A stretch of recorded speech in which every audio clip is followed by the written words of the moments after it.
যোৱাকালি ৰাতি 2টা বজাত মোৰ মাহীৰ ছোৱালী সুইসাইড কৰিছিল। তো হাজবেণ্ডৰ ঘৰৰ মতে মানে নিজে কৰিছিল। তো আমি ৰাতিপুৱা মোৰ ঘৰ দৰঙত হা, তো আমি দৰঙৰ পৰা আহিলোঁ। আহি কিনে মই ঘৰটোত চালোঁ য'ত সুইসাইডটো এটেম্প কৰিছে। তো তাতে চালোঁ শাৰী টানো আছে, চিলিং এটা লোহাৰ কিবা আছে, তাতে শাৰী টানো আছে হা। তো তাৰপিছত তাতে একো চেয়াৰ টেবল নাছিলে ৰুমটোত। তো মই ভিডিঅ' কৰি আনি পুলিচ ষ্টেচনত আহিলোঁ। তাৰপিছত পষ্টমৰ্টেমৰ ডেড বডিটো চালোঁ। ফাৰ্ষ্টত মই ড্ৰেছত 2টা ব্লাডৰ ড্ৰপ চাইছোঁ গ'ল।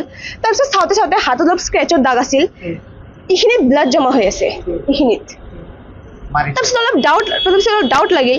তাৰপিছত ড্ৰেছটো খুলি কেনে আমি বডিটো চালোঁ কি হৈছে।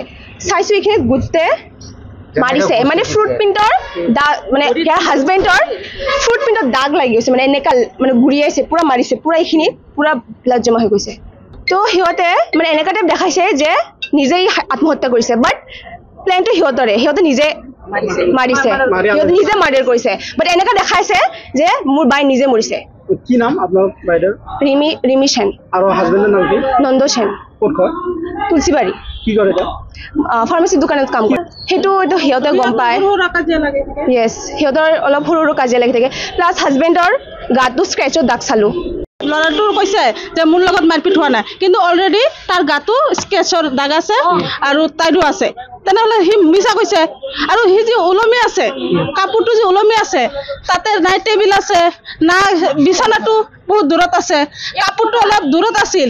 এতিয়া পিছত যেতিয়া নুমাইছে সি, তেতিয়া কাপোৰটো অলপ দূৰত আছিল। এতিয়া যেতিয়া আনিলে ওচৰত আহি গৈছে কাপোৰটো হা। আৰু তাই যি ওলমিব, টেবিল নালাগিব, লাগিব।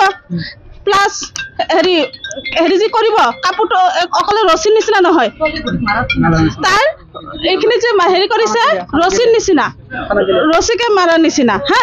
তো কাপোৰটো সেনেকে নহয়, কাপোৰটো ৰছীৰ নিচিনা নহয়, হয় নে নহয়? নহয়, গাতটো বহুত মাৰা চিন আছে। আৰু সি কৈছে মাৰা নাই, সেইটোতো মিছা কথা, হয় নে নহয়? সেইখিনিতো আমি চাব লাগিব। কিয় এনেকুৱা মাৰি কিয় আত্মহত্যা কৰাৰ বুলি কৈছে? কিয় সিহঁত সৰু কাজিয়া হাজবেণ্ড ৱাইফতো লাগিয়ে থাকে। সিহঁত তাৰ যদি পিছোৱা নাই 5 বছৰ বাচ্ছা হোৱা নাই, কিন্তু এতিয়া যি কাজিয়া হৈ আছে, তাৰ যদি নুপুচাই সিটো মাৰ ঘৰত পঠাই দিব পাৰিলে হয়। সিহঁতে কৈ আছে যে মাৰ ঘৰত পঠালে নাযায়, কিয় নাযাব? আমাৰ গাৰ্জেনক কল কৰিব পাৰিলে হয়। আমালোকে ন্যায় বিচাৰো, আমালোকৰ ছোৱালীজনীক ন্যায় লাগে, কাৰণ তাইৰ আত্মাটো শান্তি পাব, তাই ন্যায়টো পালে।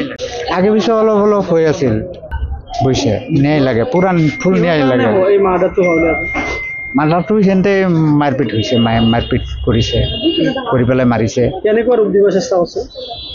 সিহঁতে এতিয়া আত্মহত্যা বুলি কৈ আছে। আপোনালোকৰ মনে কি কয়? মাৰিছে সিহঁতে।